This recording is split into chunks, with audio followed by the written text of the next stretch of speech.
Bechorot Daf Nun Gimel, on va commencer à partir de la Mishnah, le début du Perek. Ma'asar behema noheg ba'aretz ou bechutza la'aretz bifnei habayit veshelo bifnei habayit bachulin aval lo bamukdashin.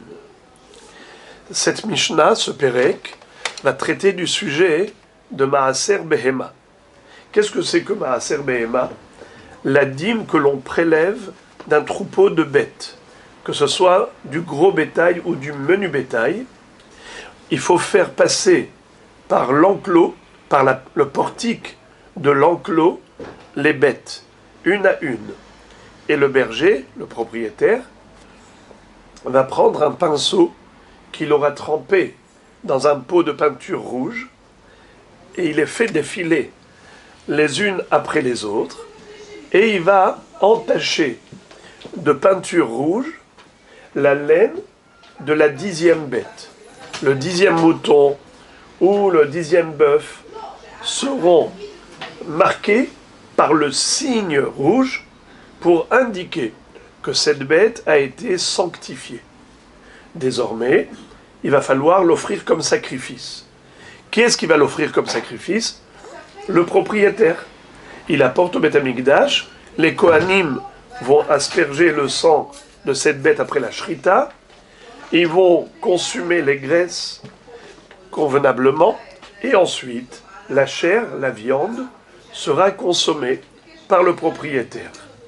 Si jamais cette bête avait un moum, un défaut, eh bien le défaut disqualifie le korban. C'est exactement comme pour un bechor. Quel est le din d'un bechor que l'on donne au Kohen? Il est kadosh. Le Kohen doit le sacrifier. Mais si jamais il y avait un moum, le Kohen peut le manger directement. C'est exactement le même statut quant au Ma'aser Behema. Donc on a compris que le Ma'aser que la Torah exige de l'homme, c'est pas uniquement la dîme de son produit agricole, Ma'asar deganecha, tiroshecha, v'itzaharecha, dagan, les céréales, tirosh, le vin, itzahar, l'huile d'olive, mais également de ces troupeaux, le propriétaire doit prélever le Ma'aser, la dîme, et l'offrir comme sacrifice, pour ensuite manger la viande, bemakom kadosh. Cette viande sera consommée d'Avka à Yerushalayim, intramuros, à l'intérieur de la ville sainte, puisque ça s'appelle Kadashim Kalim. La différence entre Kodshe Kadashim et Kadashim Kalim, c'est l'emplacement réservé à la consommation de la viande du korban. Pour korban Hatat ou korban Hacham, dont seuls les Kohanim sont habilités à consommer, ça peut se faire où? Uniquement dans la Hazara, dans le Beth Amikdash Mamash. Et c'est uniquement les Zichrei Keuna, c'est uniquement les Kohanim. Tandis que Kadashim Kalim, donnez-moi un exemple de Kadashim Kalim. Ha-Bechor, Ha-Ma'aser, Veha-Pesach, Kadashim Kalim. C'est une Kedusha légère. Alors où est-ce que ça se mange? Dans l'enceinte de Yerushalayim, toute la ville sainte, jusqu'à la fin, jusqu'aux murailles, on peut manger Kadashim Kalim. Également, un exemple de Kadashim Kalim, c'est Korban Shlamim. Korban Shlamim. Pourquoi il s'appelle Shlamim? C'est Shalom au pluriel. Shalom la Gavoa, Shalom la Be'alim, Shalom la Kohanim. Ça veut dire que chacun a sa part là-dedans. D'abord, on donne la part à Kadosh Baruch Hu. C'est le sang et les graisses, le sang qui est aspergé sur le misbéach, les graisses qui sont consumées sur l'autel. Ensuite, on donne Hazé Vachok au Kohanim, la poitrine et l'épaule de la patte droite, avant droite, qu'on donne au Kohen, Hazé Vachok.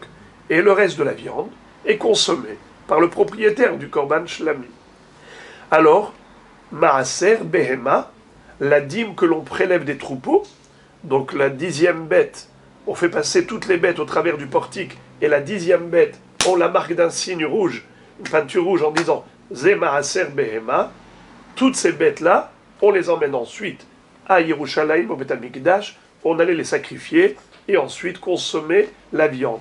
Évidemment, le propriétaire, il ne va pas manger tout seul des tonnes de viande, il va distribuer à sa famille, à ses amis. Voilà donc le dîme de Maaser Behema, comme c'est écrit dans le Pasuk, Vechol Maasar Bakar Vatson, Kol Asher Ya'avor Tahat Hashevet, Asiri Yekodesh Lachem. Qu'est-ce que ça veut dire? Le Maaser du Bakar, gros bétail, Tson, menu bétail, Kol Asher Ya'avor Tahat Hashevet, tout ce qui va passer sous le bâton du berger, du propriétaire. C'est-à-dire, c'est quoi ce bâton? Comme j'ai dit tout à l'heure, un pinceau qu'il trempe dans un pot de peinture rouge, qui va tremper dedans, et ensuite il va marquer la laine du 10e mouton ou du 10e bœuf en disant Asiri Kodesh. Voici le 10e, il est Kadosh, il est Maaser Behema. Asiri Ye Kodesh Lachem. Alors, qu'est-ce que nous enseigne cette Mishnah? Maaser Behema Noheg Ba'aretz ou Bechutza La'aretz. C'est pas uniquement pour les troupeaux qui se trouvent en Eretz Israël qu'on a cette halacha, cette mitzvah de prélever la dîme. Même les troupeaux que nous avons en Chutz La'aretz, nous avons exactement la même mitzvah de prélever la dîme et de l'emmener au Beth Amikdash. Mais si jamais la bête a subi un défaut, elle a eu un moum, elle n'est plus sacrifiable, c'est là que le propriétaire peut en jouir personnellement et manger de cette viande. Bifne habayit, veshelo bifne habayit. Le dîme du maaser, c'est-à-dire que la 10e bête, il faut la sacraliser. C'est pas uniquement à l'époque du Beth Amikdash, même de nos jours. Et qu'est-ce que tu vas faire avec? Tu peux rien faire avec. Tu peux rien faire avec. Tu dois attendre qu'il y ait un moum. S'il n'y a pas de moum, tu la laisses mourir toute seule. Tu ne peux pas en profiter. C'est kadosh. Mais, si jamais il y a eu un défaut, même de nos jours, tu peux manger cette bête-là. Alors, ben bifne habayit, ben shelo bifne habayit. Devant le Beth Amikdash, ou pas devant le Beth Amikdash, c'est-à-dire après le Horban Beth Amikdash, malgré tout, cette halakha est applicable. Bahulin, aval, lo bamukdashim. C'est uniquement les bêtes qui étaient initialement profanes. Ce sont elles qui sont habilitées à devenir maaser, behema. Mais une bête qui était déjà kadosh, tu ne peux pas lui rajouter la kedusha de maaser, behema. Par exemple, comment une bête qui pouvait être kadosh? Exemple, prenez, Baruch Haba, prenez l'exemple suivant.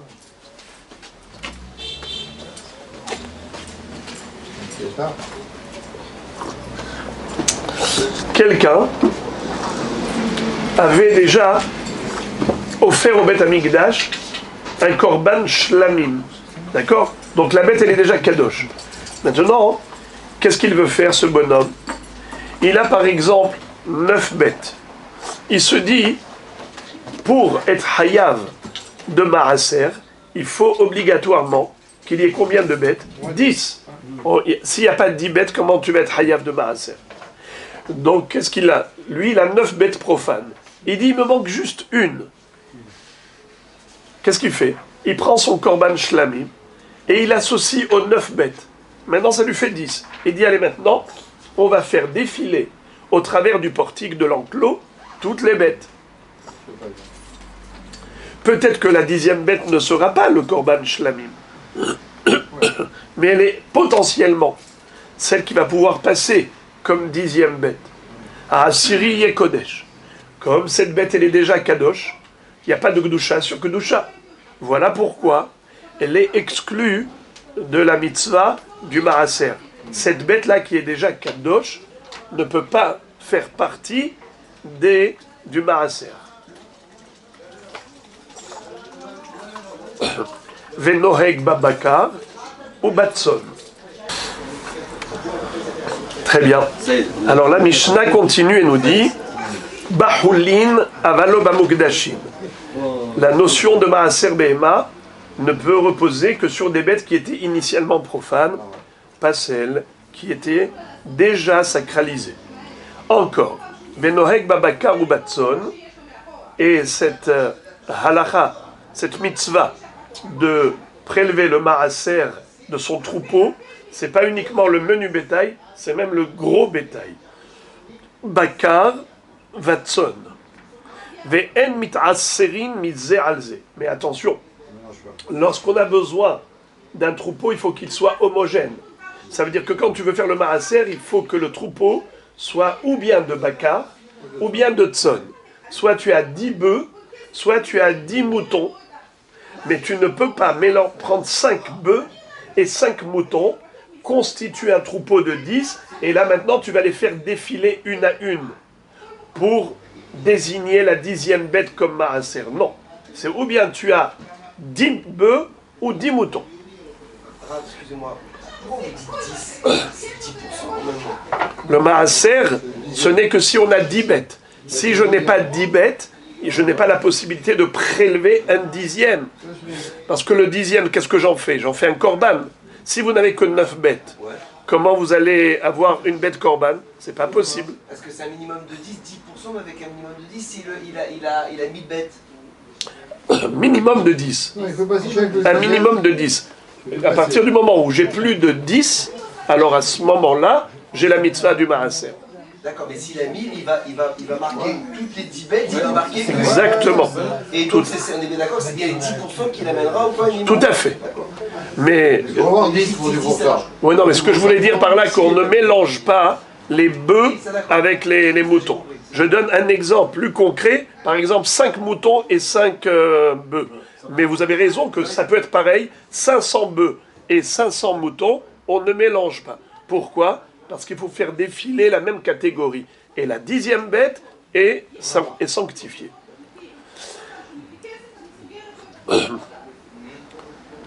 Bakevasim ou baizim ou mit'asserin mize alze. Maintenant, nous voyons ici ou mit'asserin mize bakevasim ou baizim mit'asserin mize alze.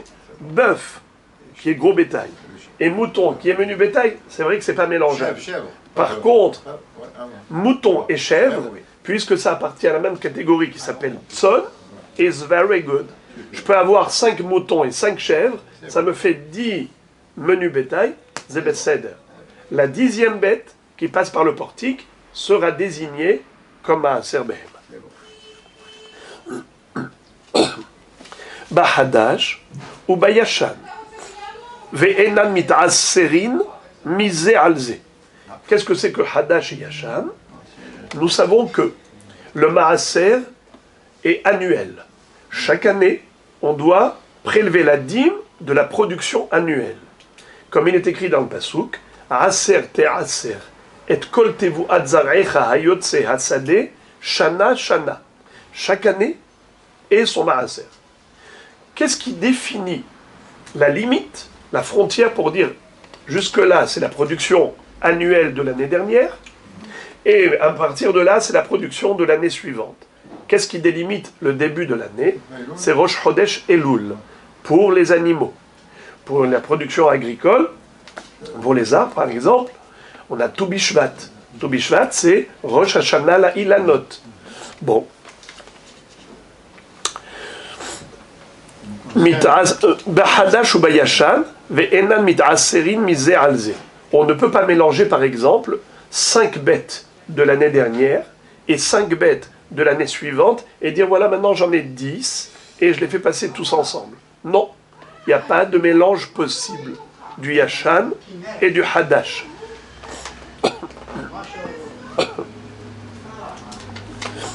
Et la Mishnah va maintenant nous faire une démonstration par A plus B. Pourquoi il était nécessaire de nous dire qu'on peut mélanger les moutons et les chèvres, bien que ce soit 2 catégories.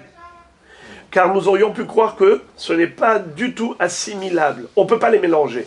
De la même façon qu'on ne peut pas mélanger Hadash et Yashan, même si c'est la même catégorie.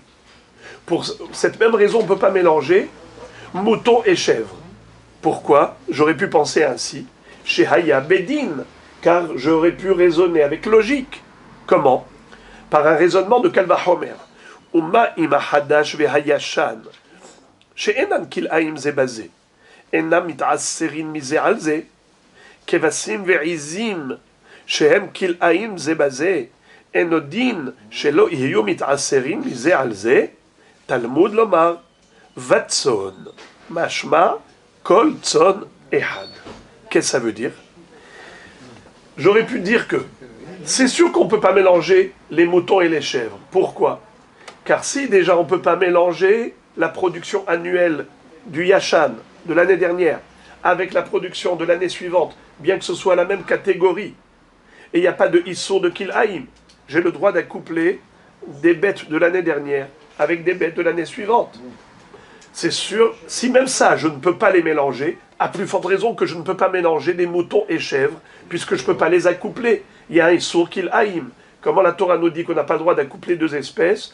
Behem techa lo tarbiya Kil'aïm. Tu n'as pas le droit de prendre un mouton et une chèvre et les mettre ensemble pour produire un petit Assour. Alors, si déjà Hadash et Yashan, que c'est la même catégorie, et il n'y a pas de Issour Kil'aïm, malgré tout la Torah dit que ce n'est pas mélangeable, on ne peut pas les mélanger ensemble pour le Maaser, à plus forte raison, des moutons et des chèvres, qu'on n'a pas le droit de les accoupler à cause du Issour de Kil'aïm. C'est sûr qu'on ne peut pas les mélanger pour prélever la dîme.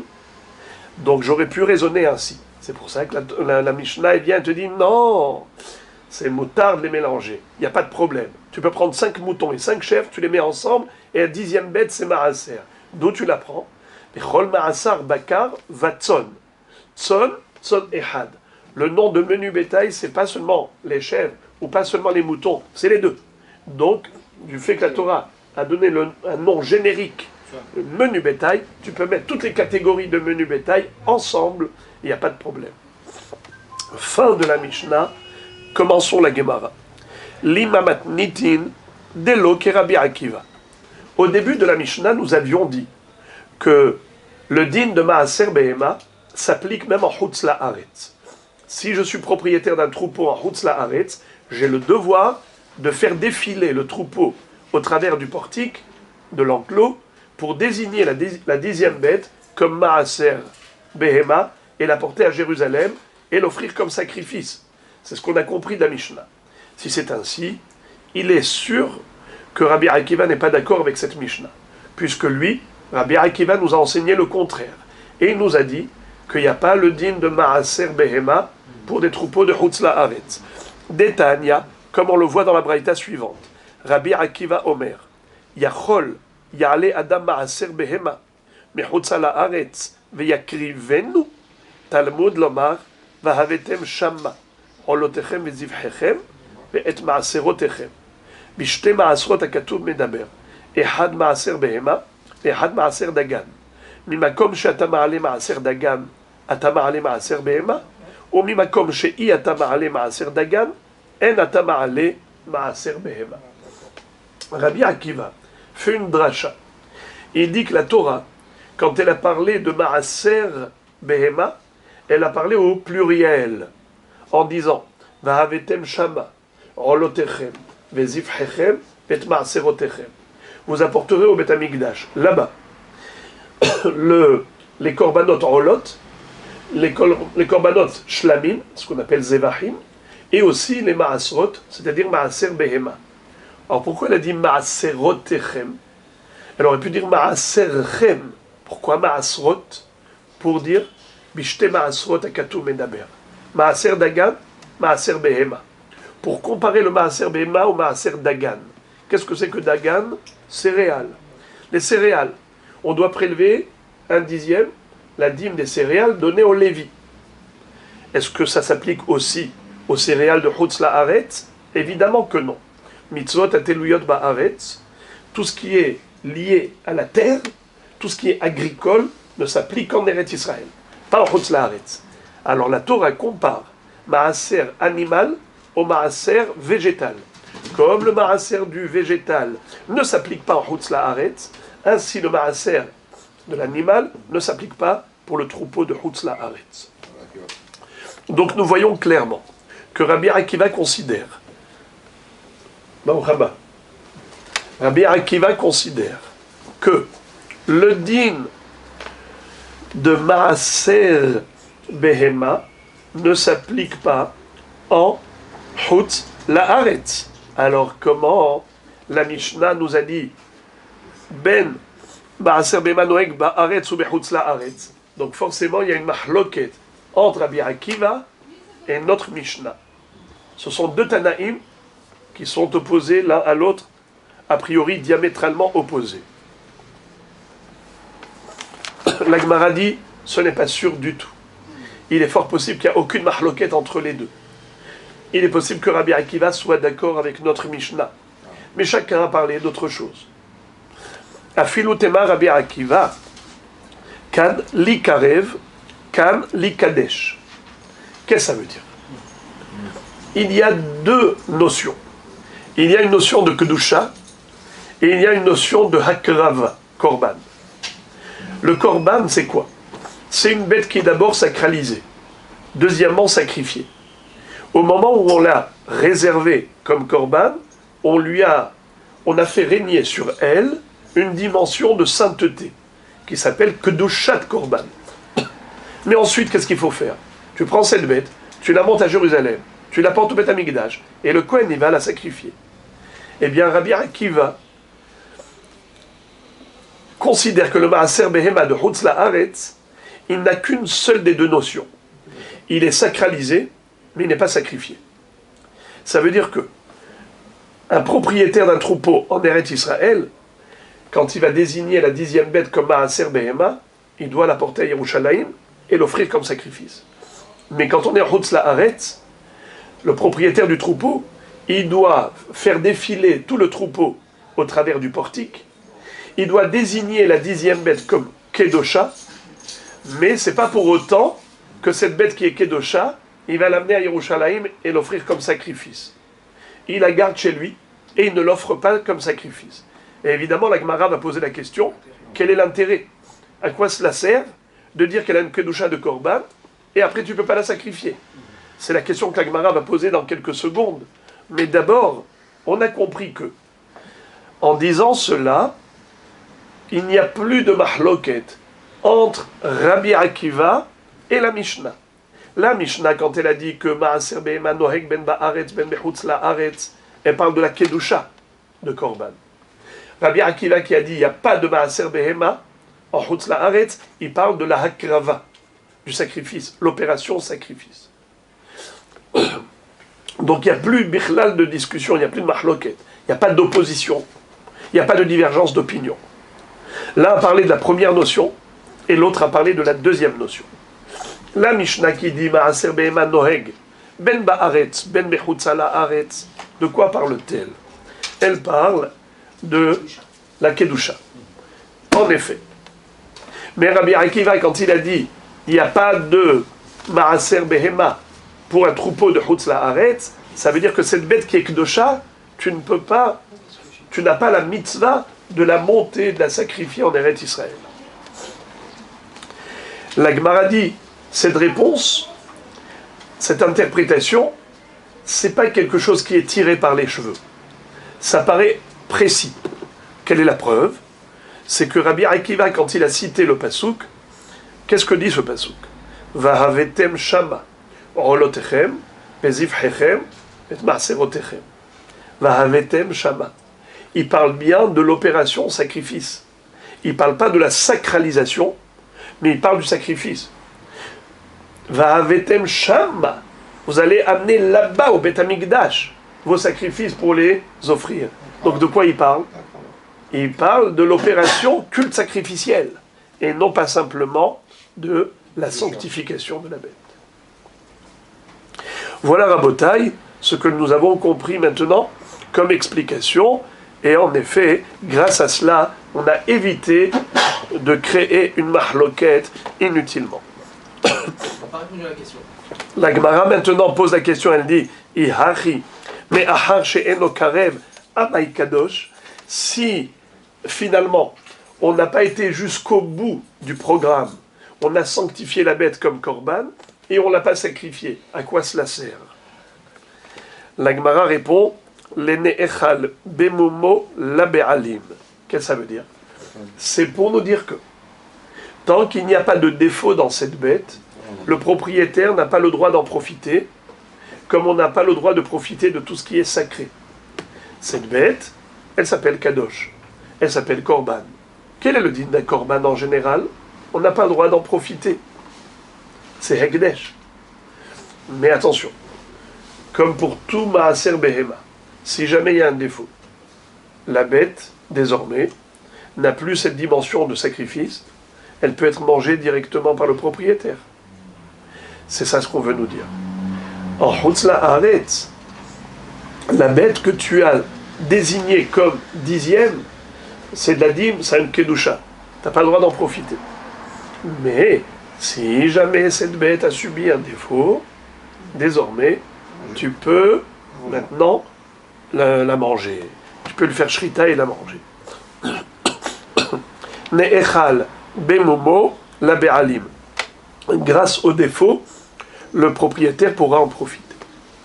Et maintenant, la Gemara va se focaliser sur un autre enseignement de la Mishnah. Bifnei habayit veshelo bifnei habayit.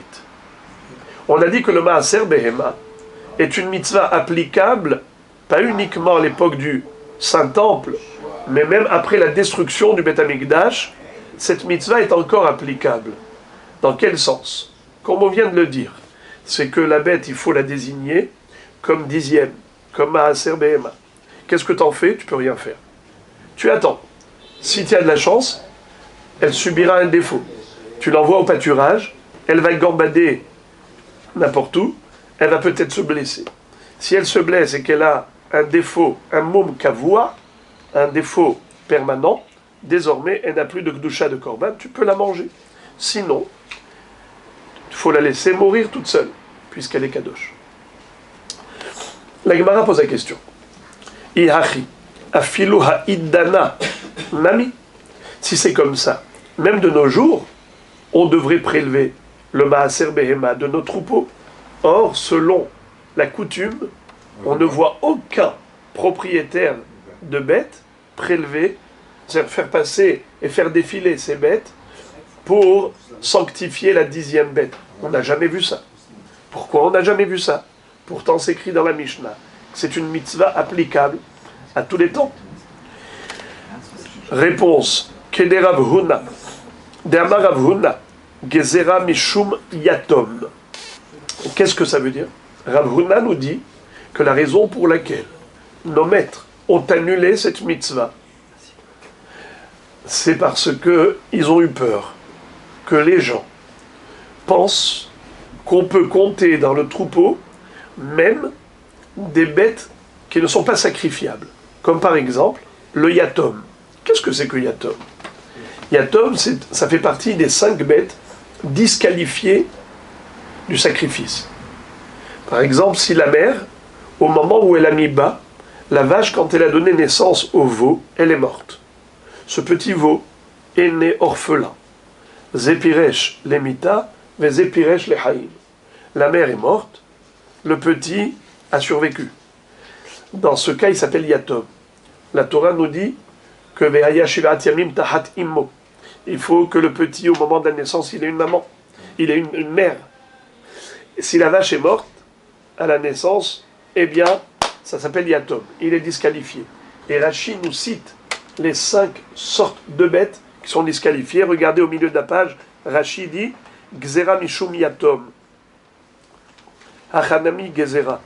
Mishum yatom shelo yachnis yatom ladir litaaser. Nous craignons que cet homme fasse rentrer dans l'enclos une bête qui n'est pas sacrifiable, telle que le yatom.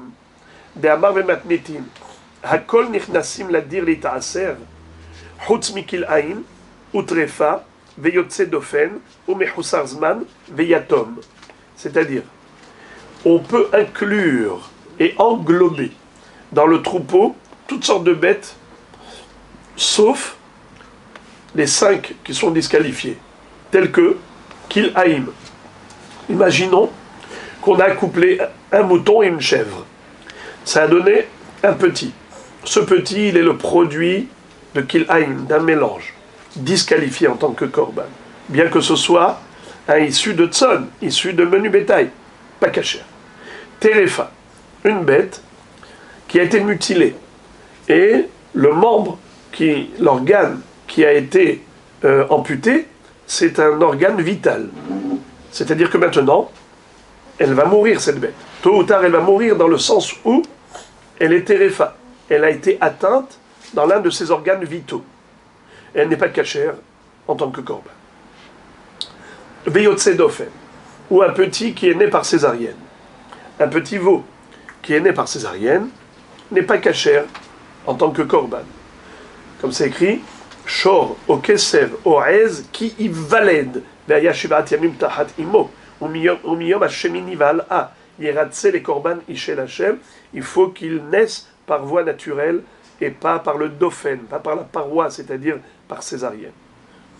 Ou mechusar zman, ou bien un petit qui n'a pas encore l'âge de 8 jours. Il faut le sacrifier qu'à partir du 8e jour. Avant le 8e jour, ou bien yatom.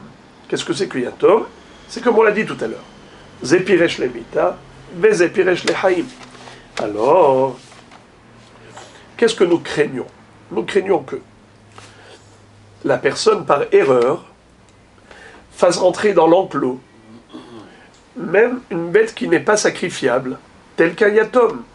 C'est la raison pour laquelle les hachamim, de nos jours, ont annulé la mitzvah du maaser behema, pour pas que les gens commettent des erreurs. Alors la Gemara pose la question, elle dit Yachi me'ikara namilo.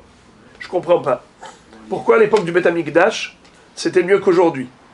Pourquoi les hachamim, à l'époque, n'avaient pas annulé la mitzvah du maaser behema de crainte qu'un homme se trompe et fasse rentrer dans l'enclos une bête qui n'est pas sacrifiable?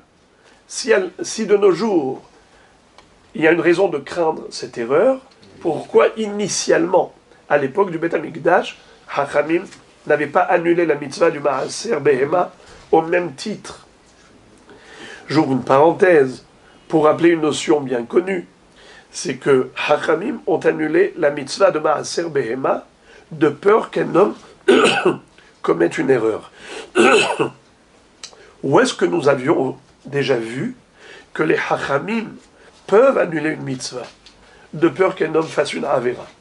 Eh bien, on l'a déjà vu à propos du shofar, du lulav.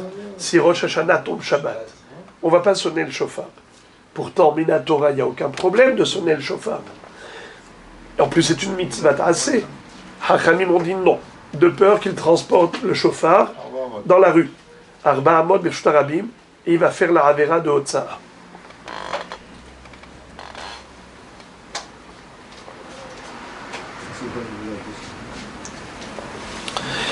Pareil ici,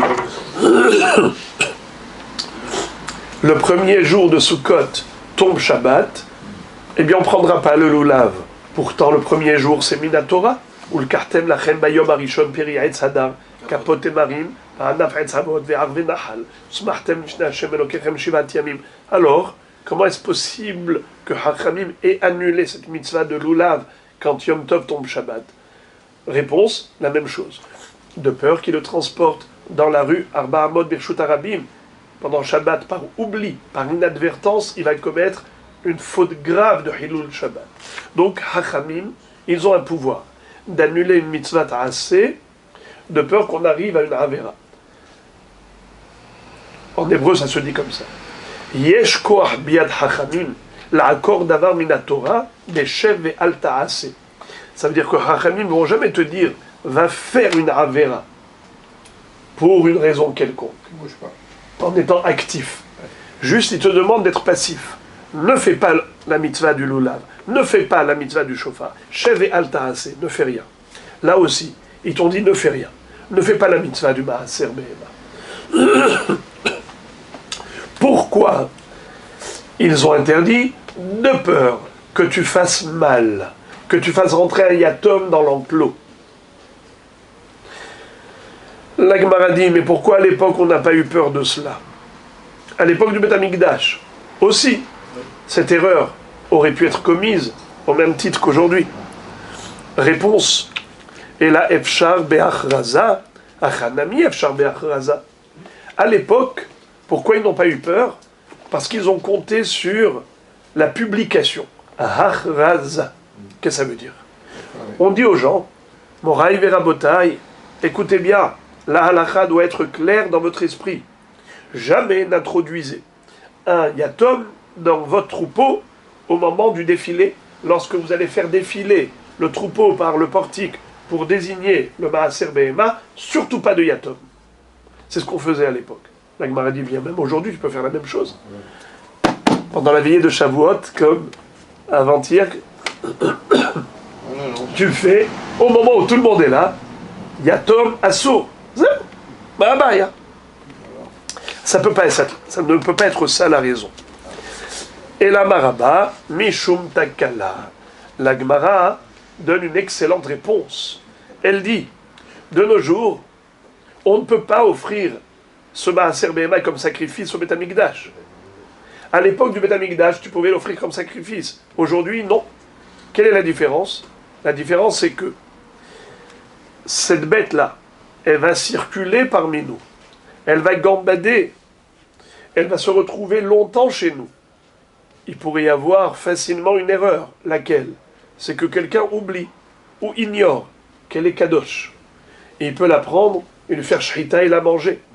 C'est très grave. Il fait la shrita d'un korban à l'extérieur du Beth Amikdash.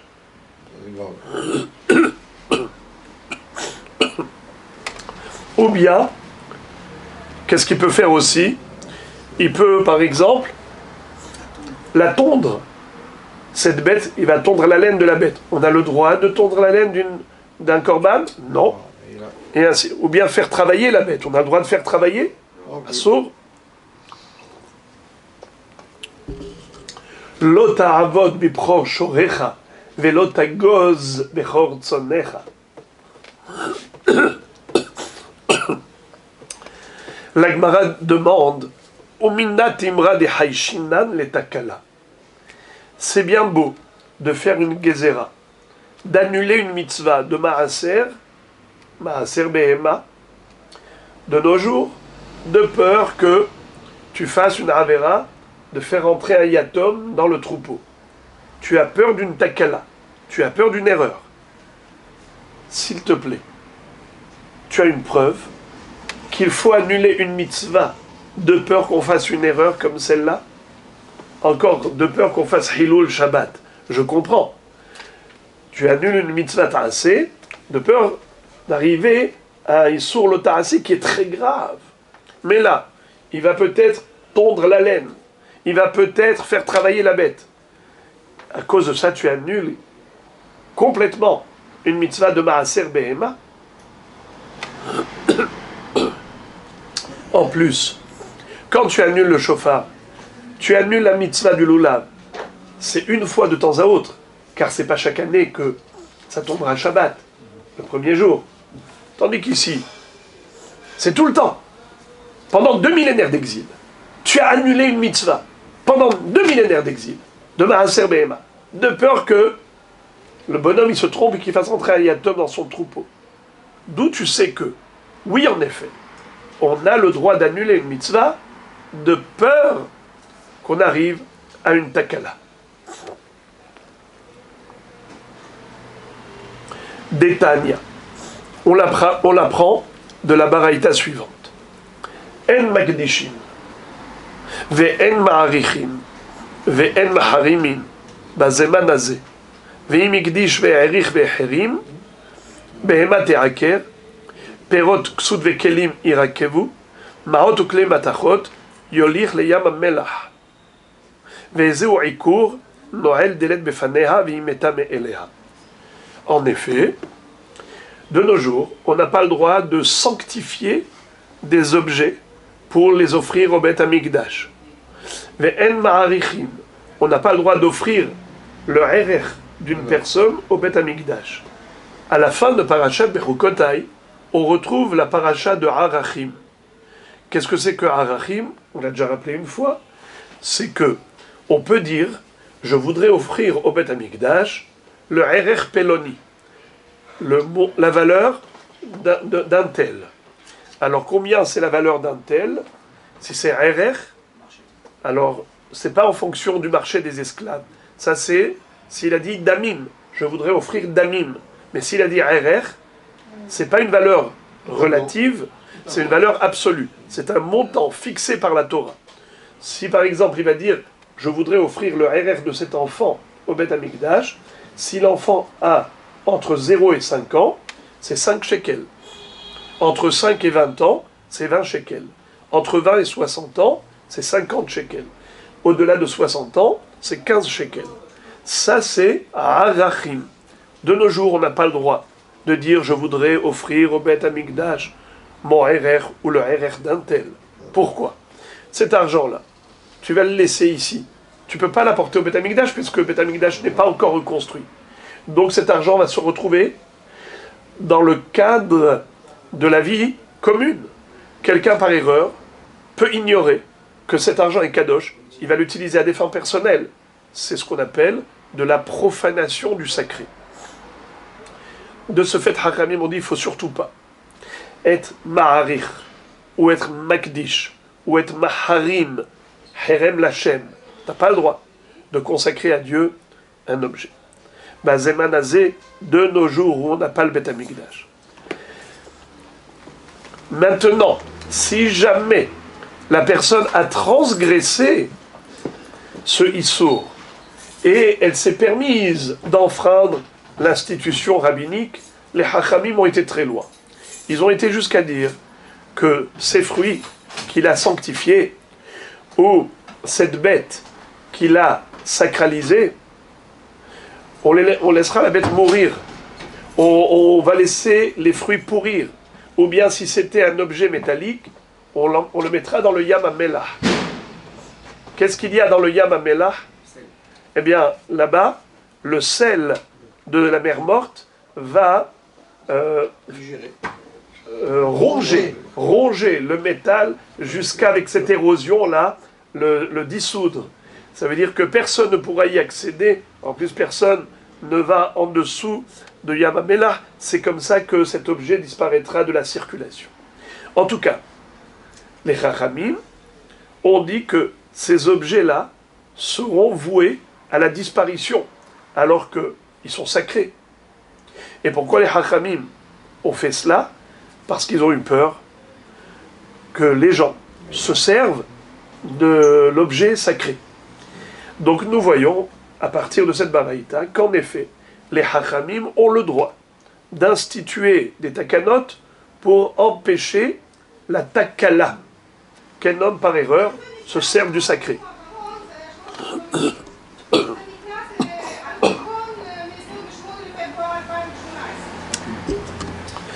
C'est pour cette même raison qu'ils ont interdit de sacraliser la 10e bête, de la désigner comme Maaser Behema. L'Agmara se livre donc à une recherche par rapport à cela et elle dit Ihachi Bechor Nami Lolikdosh. Dans ce cas-là, les Hachamim auraient dû faire une takana, pas uniquement par rapport au Maaser Behema, mais même par rapport au Bechor. On sait que la bête qui est Bechor, elle est Kadosh. Comment se fait-il que de nos jours, on n'a pas institué que les Bechorim ne soient pas Kadosh, comme le Maaser Behema? La Gemara répond en disant, mais la réponse elle est évidente. Quel rapport de Bechor et Maaser? Bechor, Bechor, Bedidan Talia Milta, Merehem Kadosh. Aucune commune mesure entre Bechor et Maaser. Le Maaser, c'est une Kedusha qui est produite par l'homme. Car l'homme va désigner la 10e bête comme Asiri Kodesh, Maaser Behema. Mais c'est l'homme qui désigne, avec son pinceau, qu'il plonge dans la peinture rouge, et il va marquer par ce signe la 10e bête qui va sacraliser, en disant Asiri Kodesh. Alors là, en effet, on peut demander à l'homme de ne pas sanctifier la 10e bête. Donc il n'y aura aucune bête sacrée. Par contre, le Bechor, il est naturellement Kadosh. Il est Kadosh Merehem. Dès qu'il sort du ventre de sa mère, le petit est Kadosh intrinsèquement, automatiquement. On n'a pas besoin de l'homme pour sanctifier cette bête. Voilà pourquoi, de nos jours, les Bechorim sont Kadosh. Alors je ne comprends pas ta question. Comment tu as voulu comparer le Bechor et le Maaser? Et tu as dit, si on empêche la Kedusha du Maaser, on aurait dû empêcher la Kedusha du Bechor. Franchement, ça c'est une question. La Gemara explique la question et elle dit Hachika Amar. Voici le sens de la question. Likninhu le udnaihu le ovde kochavim delo likdosh me'ikara. Me'ikara. Qu'est-ce que ça veut dire? Les Hachamim auraient dû instituer que tout propriétaire de troupeau vende l'oreille de la maman, de la mère, par exemple la vache qui doit donner naissance à un petit veau, la brebis qui doit donner naissance à un petit agneau. On aurait dû instituer que le juif vende à un goy une partie de la bête, comme par exemple l'oreille de la bête, ne serait-ce que ça. Si le juif a vendu au goy l'oreille de la bête qui est la mère du Bechor, eh bien le Bechor n'a pas de Kedusha de Bechor. Bivnei Israël. Bivnei Israël. Il faut que la mère appartienne à un juif. Exclusivement. S'il y a un goy qui est associé, dans la propriété de la mère, désormais le petit ne sera plus kadosh. Alors c'est ça la question d'Agmara. La question d'Agmara est pourquoi les Hachamim n'ont pas craint qu'un homme se serve du Bechor de la même façon qu'ils ont craint qu'un homme se serve du Maaser Behema, qui lui tombe la laine, qui fasse travailler la bête, ou qui lui fasse shhita par erreur. Et c'est pour cette raison qu'ils ont dit, il ne faut surtout pas sacraliser la 10e bête, pour ne pas arriver à une takala. Eh bien, ils auraient dû, pour cette même raison, instituer qu'il n'y ait pas de Bechor Kadosh. Comment? Eh bien, il y a une façon de faire qui est très simple. Comment? Institue de vendre une partie de la mère à un goy, et comme ça, le petit Bechor ne sera pas Kadosh. C'était ça le sens de la question. Réponse. Pourquoi Hachamim n'ont pas fait cela? Efshar kede Rabbi Yehuda. De Amar Rabbi Yehuda, mutar lo la'adam, le'atil mum bebechor, kodem sheyetze le'avir ha'olam. Qu'est-ce que ça veut dire? Hachamim n'ont pas trouvé nécessaire de vendre, d'instituer, de vendre à un goy une partie de la mère, parce que même si la mère appartient à un juif, le juif a la possibilité de faire en sorte que le petit ne soit pas kadosh. Comment? Eh bien, en lui faisant un moum, un défaut. Comment? Dès que le petit commence à sortir du ventre de sa mère, dès que le moment de la naissance arrive, tu viens et tu prends des ciseaux, tu coupes un petit bout de l'oreille du petit. Et à ce moment-là, quand il va sortir du ventre de sa mère, il ne sera pas kadosh. L'interdiction de faire un défaut, l'interdiction d'infliger un défaut à une bête, c'est seulement dans la mesure où elle est sortie shalem, tamim, du ventre de sa mère. Maintenant qu'elle est kadosh, tu n'as pas le droit de lui infliger un défaut. Comment c'est écrit? Kol mum lo ihyebo. Kol mum lo yehayebo. Tu n'as pas le droit de lui infliger un défaut. Mais là, ce qu'on demande, c'est de lui infliger un défaut avant qu'il sorte du ventre de sa mère. Quand est-ce qu'il devient kadosh? Que quand il est Peter kol rehem, kadesh li kol bechor, Peter kol rehem. Une fois qu'il est sorti du rehem, de la matrice. Mais tant qu'il n'est pas sorti de la matrice, il n'est pas encore kadosh. Puisqu'il n'est pas encore kadosh, tu peux à ce moment-là lui infliger un défaut. Il n'y a pas de hisso. Quand il sortira, il ne sera pas kadosh. Voilà pourquoi les hachamim n'ont pas trouvé nécessaire d'instituer, de vendre à un goy une partie de la mère. La Gemara pose la question, elle dit, dans ce cas-là, même pour le maaser behema, c'est aussi possible. Hachanami, efshar de shadi bemuma me'ikara, c'est-à-dire, pourquoi est-ce que hachamim ont dit, on annule la mitzvah du maaser behema tant que le Beth Amikdash n'est pas reconstruit, de peur qu'on arrive à une takala. Tu n'as pas besoin de ça. Tu peux tout simplement prendre des ciseaux, tu coupes l'oreille de la bête qui va être maaser. La Gemara dit, Miyada et Nafik, comment tu peux savoir laquelle bête va être Maaser? Tu fais défiler les 10 comme ça, une après l'autre, tu ne peux pas savoir laquelle va être Maaser. La Gemara dit, Vechitema demapikle berish asara, lo yevaker ben tov lera marahamana.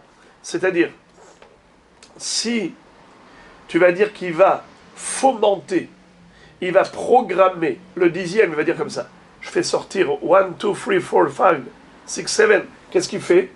Le 10e, quand il doit arriver le 10e, il lui coupe, avant qu'il sorte, il lui coupe l'oreille, après il le fait passer. La Gemara dit non, tu n'as pas le droit. Pourquoi? Lo yevaker ben tov lara amara hamana. Ça veut dire que tu n'as pas le droit de couper l'oreille, de lui faire un défaut, et après d'orienter. Ça veut dire de choisir lequel va sortir le 10e. Tu n'as pas le droit de faire ça. De choisir lequel sera le bon, lequel sera le mauvais, et dire voilà, je vais faire sortir le bon ou faire sortir le mauvais. Ça doit sortir par hasard. Tu n'as pas le droit d'intervenir dans le hasard. Laisse le hasard agir. Tu fais défiler les 10 bêtes et tu laisses passer toute seule. La Gemara dit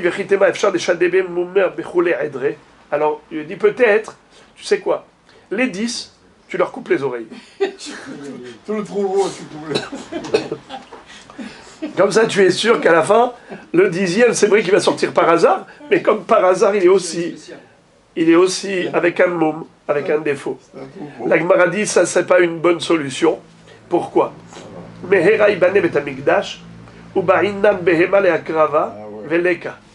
Tu vas disqualifier toutes les bêtes. Toutes les bêtes auront un défaut. Eh bien, quand Beth Amikdash, peut-être qu'il sera reconstruit très bientôt, voilà qu'arrive le Mashiach, voilà que descend le Beth Amikdash, Banouille, déjà reconstruit, comme c'est écrit dans le Pasuk, Mikedash, Hashem Konenu Yadecha, et Rashi, dans Masechet Sukkah Daf Mem Aleph, nous dit que le 3e Beth Amikdash va arriver déjà construit. Eh bien, il sera construit. Il faut des corbanotes. Allez, allons-y. Où est-ce que tu vas trouver les corbanotes? Alors, qu'est-ce que tu vas faire? Tu vas dire, à ce moment-là, allez, on amène des behemoths, elles sont toutes avec des oreilles coupées. La Gemara dit, on ne peut pas. La Gemara dit, Achanami bebechor behema, mehera ibane bet hamikdash uba'inan behema leakrava veleka. C'est-à-dire, même par rapport au Bechor, tu as dit que tu lui coupes l'oreille. Et alors, et aussi, tu coupes les oreilles. Après, qu'est-ce que tu vas offrir comme sacrifice? Là, il m'a dit, ça, c'est pas une question. Efshar bipshutin. On va pas sacrifier de Bechor au Bet Amikdash, mais tu vas pouvoir sacrifier des korbanot, lesquels? Les pshutin, ceux qui ne sont pas Bechor. Là, il m'a dit, hachanami, efshar belekuhin. Qu'est-ce que ça veut dire? Oh, tu peux acheter chez les goyim. Qu'est-ce que ça veut dire? Pourquoi est-ce que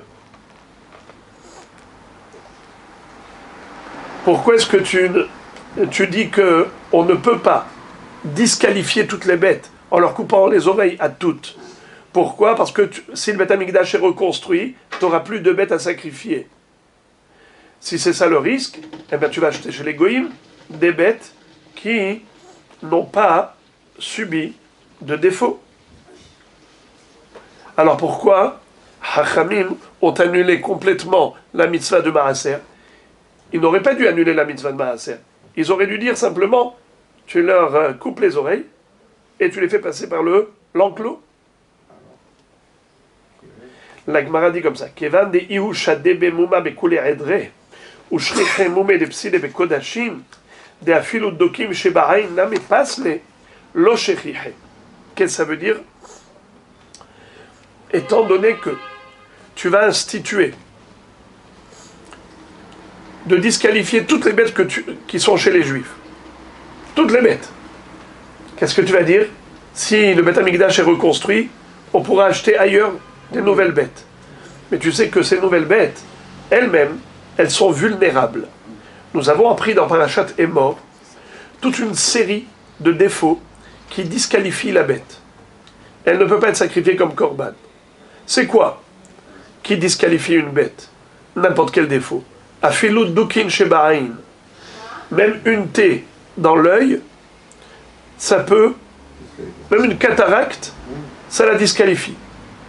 Une petite peau sur le cristallin de l'œil, désormais la bête est disqualifiée. Alors, de ce fait, c'est très facile de ne plus avoir de bêtes. Ça veut dire que si tu vas disqualifier d'emblée toutes les bêtes qui appartiennent aux Juifs, tu vas dire, allez, c'est pas grave, on va aller acheter des autres bêtes, mais même les autres bêtes, tu vas pas les trouver facilement, parce qu'elle peut avoir un défaut qui la disqualifie. Tu vas me dire, ouais, mais un défaut, il faut vraiment un gros défaut. Mais non. Oh, dak, oh, tevalul be'eno, n'est-ce pas? N'importe quel défaut, à peine une petite défaillance au niveau physique, déjà ça disqualifie la bête. Eh bien, si tu institues de disqualifier toutes les bêtes appartenant aux Juifs, et même des bêtes que tu vas acheter chez les Goïm, tu peux trouver facilement des petits défauts qui vont la disqualifier, tu remets en cause le culte sacrificiel. Le Beth Amikdash va être reconstruit, tu ne vas pas trouver des bêtes à sacrifier, c'est la raison pour laquelle les Hachamim ont préféré annuler la mitzvah de Maaser Behema, plutôt que de disqualifier d'emblée toutes les bêtes en leur infligeant un moum physique. Si tu infliges un défaut à tous les animaux, eh bien on aura un problème si le Beth Amikdash est reconstruit soudainement. Comme on l'avait dit, Am Israël vit avec la reconstruction du Beth Amikdash. Baba Salé, Zecher Tzadik Kadosh Livracha, avait préparé un costume, une belle djellaba, très belle, pour accueillir le Mashiach. Et le Mashiach, il arrive, je vais l'accueillir, il me faut un beau vêtement. Parfois, il regardait par la fenêtre. Est-ce qu'il est arrivé? Ça veut dire que Afalpi shitma meya achakelo bechol yom sheyavo. Ani ma'amin be'emuna shel lema beviat HaMashiach. Be'afalpi shitma meya achakelo bechol yom sheyavo. Chaque jour, le Mashiach peut arriver. Chaque jour, le Beth Amikdash peut être reconstruit et on doit vivre avec cette sensation. Meher haibane hamikdash, nous dit la Gemara. Meher haibane hamikdash. Et pour Akadosh Baruch Hu, un clin d'œil suffit. Yeshuat Hashem keheref ayin. La Yeshuat d'Akadosh Baruch Hu, elle peut arriver en un clin d'œil. Berega katon azavtir, ou berahamim rabim akabetzer, ou berahamim gedolim akabetzer.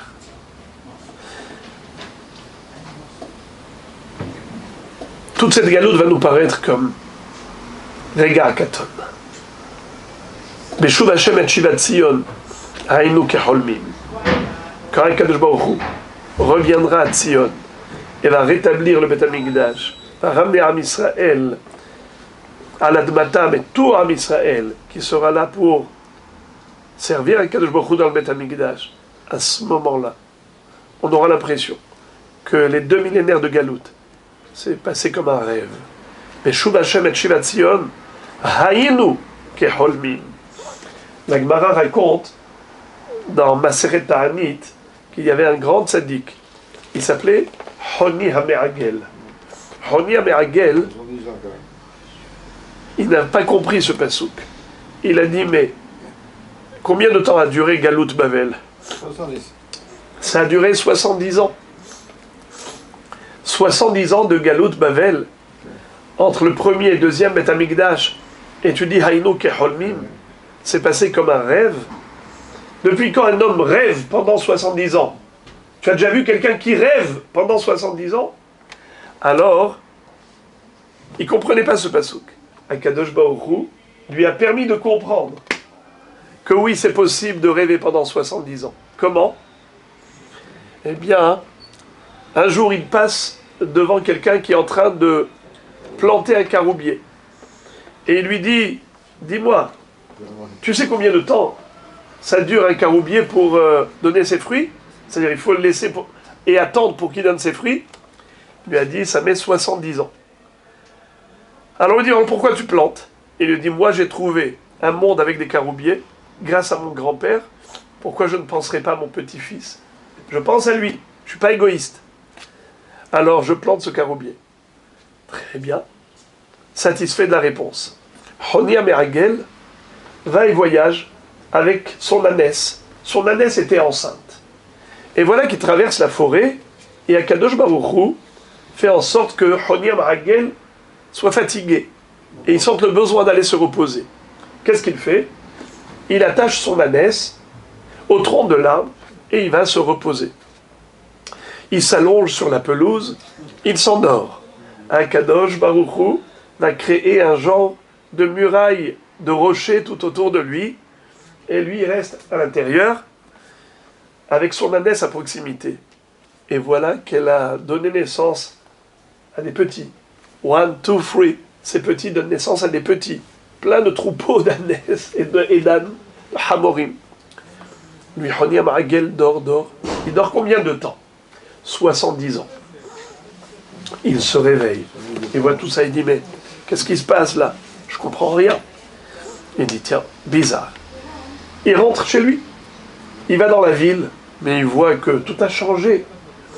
Et il demande, où est le Beth Midrash de Honiam Hagel? Il dit, Honiam Hagel, ça fait 70 ans qu'il n'est plus de ce monde. Voilà là où il étudiait à l'époque. Il va dans son Beth Midrash. Il rentre là-bas, il voit des gens en train d'étudier, il ne reconnaît personne. Ils étudient un sujet. C'est toujours le même Talmud, la même Torah. Ils posent des questions, il leur donne des réponses. Ils étaient épatés, époustouflés.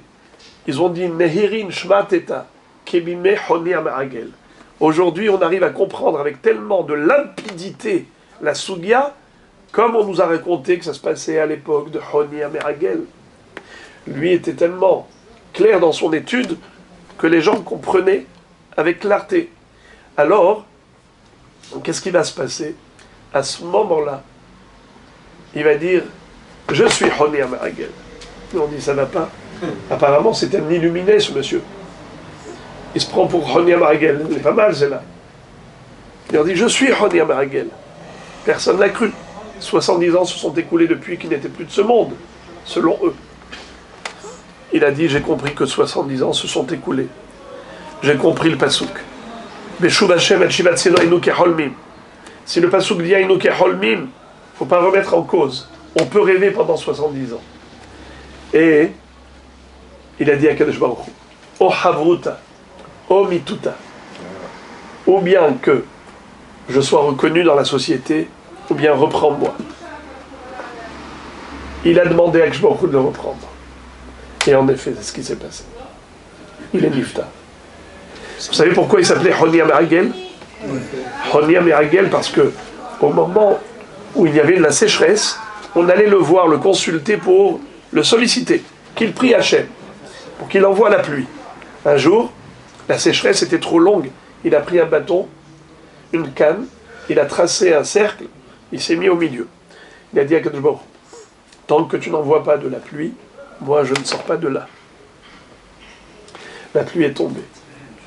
Et Shimon ben Shattah lui avait dit, si tu n'étais pas Honi, je t'aurais mis en quarantaine. Je t'aurais excommunié. Comment tu te permets de parler à Hachem de cette manière? Quoi? Tu imposes, tu mets un ultimatum, tu fais de la pression sur le ciel. Si tu n'envoies pas de la pluie, je ne sors pas d'ici. Il malé honi ata haiti samotra beherem avalma erese chez ata keben amithatte lifne aviv. Mais qu'est-ce que je peux faire? Toi, envers Akadosh Baruch Hu, tu es comme un enfant qui fait ses petites caprices devant son père. Tu fais les caprices devant Akadosh Baruch Hu, il les accepte. Tu es l'enfant capricieux d'Hachem.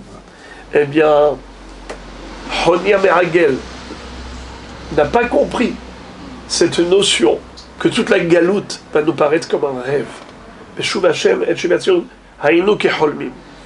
Donc, Mehera ibane Amikdash. Quand le Beth Amikdash sera reconstruit, c'est quoi ce nouveau monde? Quelle merveille! On regardera, on se retournera vers le passé. C'était un rêve, un petit cauchemar.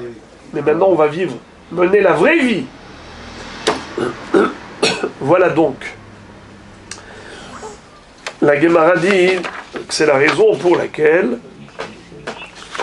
on ne peut pas disqualifier tous les animaux en leur coupant les oreilles, parce que Mehera Ibane Amigdash, on aura besoin des korbanot. Et maintenant, l'Agmara va développer la suite de la Mishnah. Que disait-elle? Bahulin aval loba mukdashin. C'est-à-dire, on ne peut mettre dans l'enclos avec le troupeau qu'on fera défiler au travers du portique pour désigner la 10e bête à Asiri Kodesh que des bêtes qui sont hulin, mais pas des bêtes qui sont déjà Kodesh. La Gemara pose la question, elle dit Mukdashin, Pshita, Lavdi Deninhu. Je ne comprends pas. Quel est le hidouche? Et c'est évident. Si la bête elle est déjà Korban, donc elle est déjà Kadosh, ça ne lui appartient pas. Le Maaser, c'est donner à Dieu quelque chose qui nous appartient. Mais si ça lui appartient déjà, tu ne vas pas lui redonner ce qui lui appartient. Alors comment est-ce qu'on aurait pu croire que les Mukdashim, que les bêtes qui sont Kadosh, fassent partie du troupeau que l'on doit maaseriser, dont on doit prélever le maaser, la dîme. La Gemara répond Bekadashim Kalim Ve'aliba de Rabbi Yossi à Galili De'amar Kadashim Kalim Mamon Be'alim Hem De'tanya U'ma'ala Ma'al Bashem Les rabot Kadashim Kalim Shehen Mamon Be'alim Divrei Rabbi Yossi à Galili Sal Kadata Chamina Li Asru Kamash Ma'alan. Qu'est-ce que ça veut dire? Il y a une mahloket entre Rabbi Yossi à Galili et les Hachamim. Qui est-ce qui est propriétaire d'un korban shlamim? Un korban qu'on appelle kadashim kalim, kedusha légère. Est-ce que le propriétaire de ce korban s'appelle propriétaire du korban, ou bien le propriétaire du korban ne s'appelle plus propriétaire du korban? Puisque la bête elle est korban, donc elle appartient à Hachem. Si elle appartient à Hachem, donc l'être humain n'a plus de propriété, ou bien on va dire non. Étant donné que cette kedusha elle est légère, le propriétaire a encore une propriété. Il est propriétaire de l'objet sacré. Certes, il y a une interdiction de profiter de cet objet parce qu'il est sacralisé, mais au niveau de la propriété, qui est possesseur de cet objet sacré, c'est le propriétaire. Rabbi Yossi Aglili dit oui, le propriétaire est propriétaire. Hachamim disent non. Ce propriétaire de ce korban a un devoir de l'apporter au Beth Amikdash, mais on ne peut pas considérer que c'est sa possession. C'est juste une halacha qui consiste à dire apporte-le au Beth Amikdash et sacrifie-le. Mais au niveau juridique, tu n'as plus de propriété, car ça appartient à Dieu, ce n'est pas à toi. Eh bien, Rabbi Yossi Aglili va dire que pour tout ce qui est catégorie Kadashim Kalim, le propriétaire est considéré comme tel. C'est lui le propriétaire.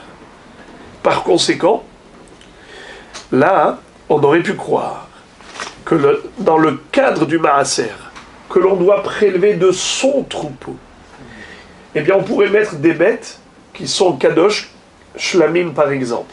Des Shlamim, c'est Kadashim Kalim. Qui est-ce qui en est le propriétaire? Eh bien, le propriétaire du Shlamim. Quand il va mettre dans son troupeau des bêtes, par exemple, il en a 9. 9, c'est pas Chayav. Il prend une 10e bête, laquelle son korban Shlamim. Il met à l'intérieur du troupeau, et après il fait défiler les bêtes. Eh bien voilà, Maaser Behema. La Gemara dit, excusez-moi, Kamash Ma'alan. C'est quoi Kamash Ma'alan? Le chidouche, c'est que non. On aurait pu croire que oui, qu'il aurait pu inclure dans son troupeau même les bêtes qui sont déjà Kadashim Kalim, selon Rabbi Yossi à Galili, et Kamash Ma'alan, la Mishnah vient nous dire non. Bachulin avalob amokdashim. La Gemara pose la question en insistant, et elle dit Ve'ima hachinami. Et pourquoi pas? Pourquoi pas? Je trouve que d'après Rabbi Yossi à Galili, il est logique d'introduire même des Kadashim Kalim dans le compte des 10. Réponse. Asiri Ihye Kodesh Lachem Amara Hamana. velo sheita kvar kadosh. Qu'est-ce que ça veut dire? Ihyeh kodesh amarahmana velo shek kadosh. Ça veut dire que le mot kodesh, ihyeh kodesh au futur, ihyeh au futur, ça veut dire que ça n'était pas au passé. Or, une bête qui est kadashim kalim, elle était déjà kodesh. C'est vrai qu'il en était propriétaire, mais cette bête revêtait une dimension de kedusha. Étant donné que la bête incarnait déjà une dimension de kedusha, donc tu ne peux pas lui appliquer ihyeh kodesh. Voilà pourquoi la Mishnah nous dit qu'une bête qui est déjà kodesh, elle est exclue du compte du maaser.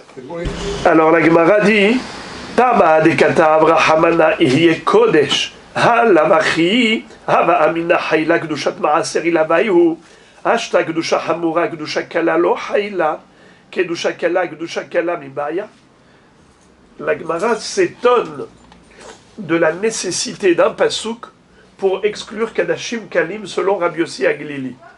A priori, s'il n'y avait pas ces deux mots, ihyeh kodesh, à propos du maaser behema, ha'asiri ihyeh kodesh, s'il n'y avait pas ce pasouk, nous aurions pu croire qu'en effet, même une bête qui est déjà shlamim peut faire partie du compte. Et c'est impossible. Si déjà kedusha hamura ne peut pas reposer sur kedusha kala, à plus forte raison que kedusha kala ne peut pas reposer sur kedusha kala, c'est-à-dire si déjà une kedusha grave ne peut pas reposer sur une kedusha légère, a fortiori qu'une kedusha légère ne peut pas reposer sur une kedusha légère. De quoi s'agit-il? La Gemara va s'expliquer évidemment. Maïhi, what is it? Ditnan, il y a une Mishnah dans la Sechet Mura qui dit ainsi: Ehad kodshe mizbeach, ve'ehad kodshe bedek habayit. En meshanin otam mikdusha likdusha. Aval magdishim oto hegdesh iluy umaharimin oto. Qu'est-ce que ça veut dire? Que ce soit des objets qui ont une kedusha grave, de kedushat mizbeach, qui sont sacrifiables sur l'autel, ou qu'il s'agisse de kodshe bedek habayit. C'est quoi kodshe bedek habayit? Kedusha légère. C'est juste comment on appelle ça? Une sainteté au niveau financier, au niveau pécuniaire. La valeur monétaire de l'objet, elle est sacrée. Qu'est-ce qu'il va faire le Gizbar avec cet objet de Bedek Habayit? Il va aller le revendre. Et l'argent sera reversé au trésor du Beth Amikdash. Évidemment que Kedusha de Bedek Habayit est inférieur à la Kedusha du Mizbeach. Et pourtant, En Meshanim Otam Mikdusha Likdusha. Qu'est-ce que ça veut dire? Je n'ai pas le droit de transformer un objet qui est Kadosh, Mikdushat Bedek Habayit, en Kedusha de Kedushat Mizbeach, ou vice-versa. N'est-ce pas?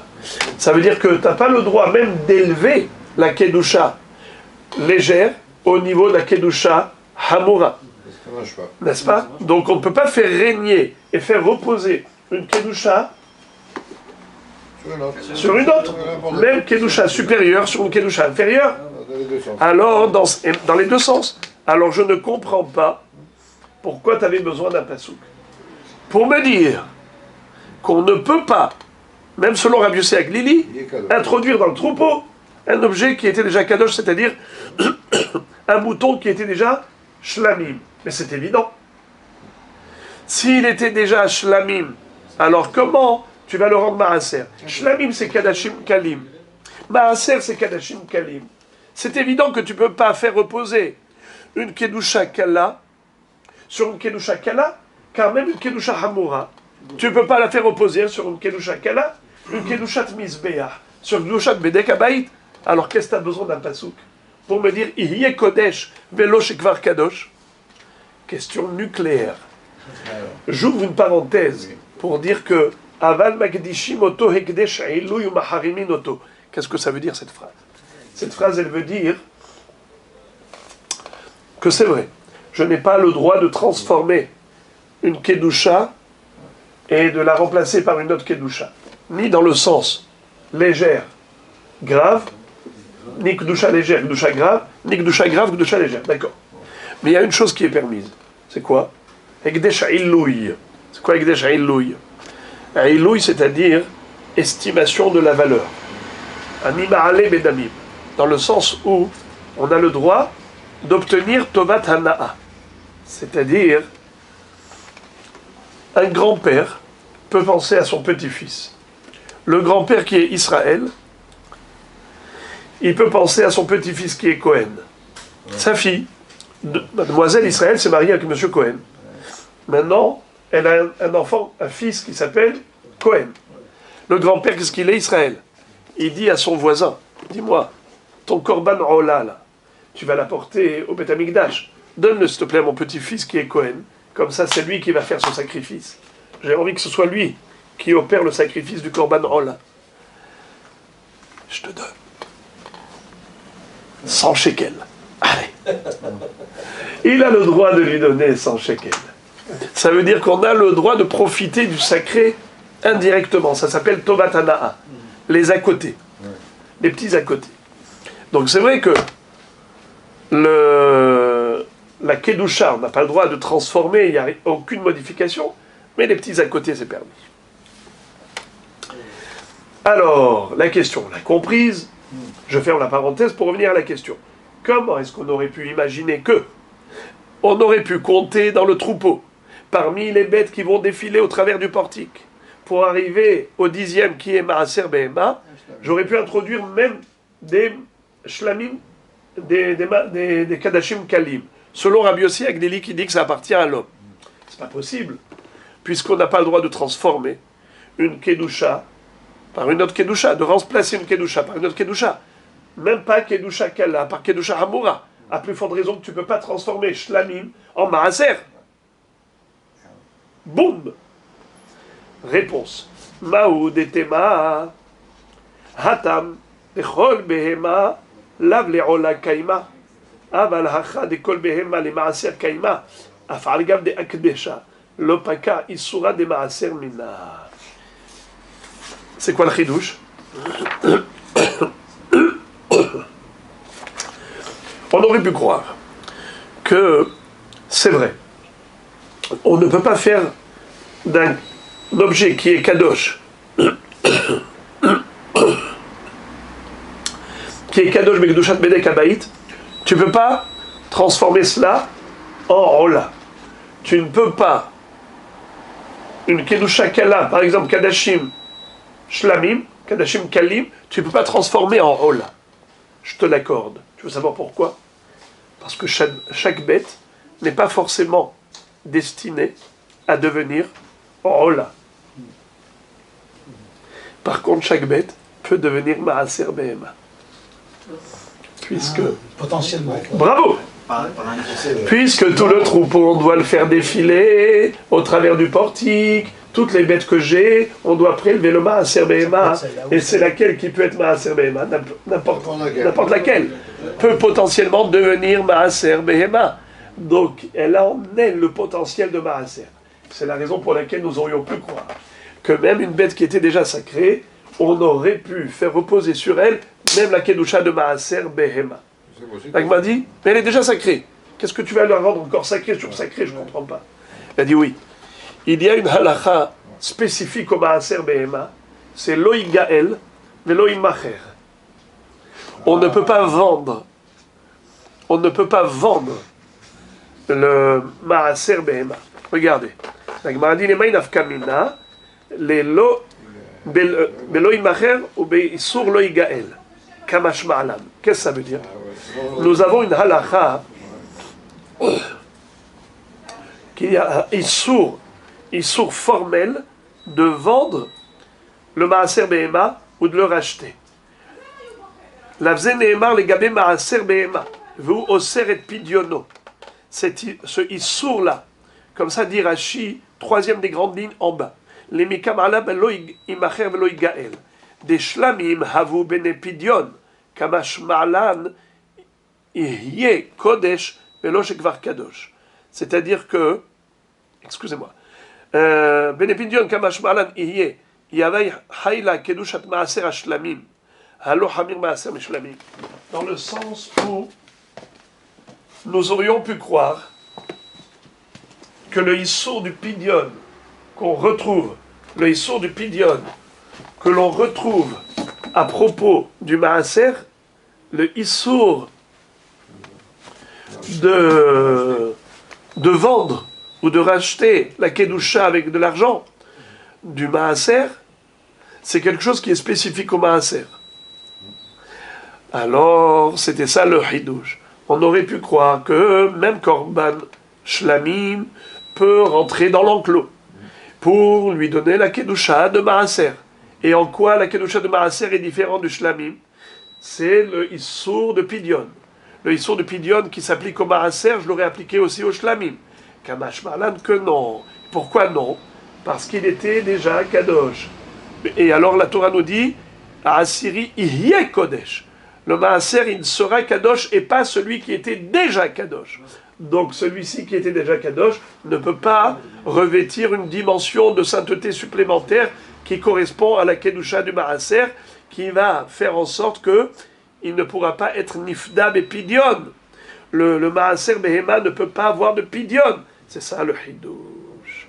Voilà Moraï Verabotai. On va s'arrêter là pour l'instant.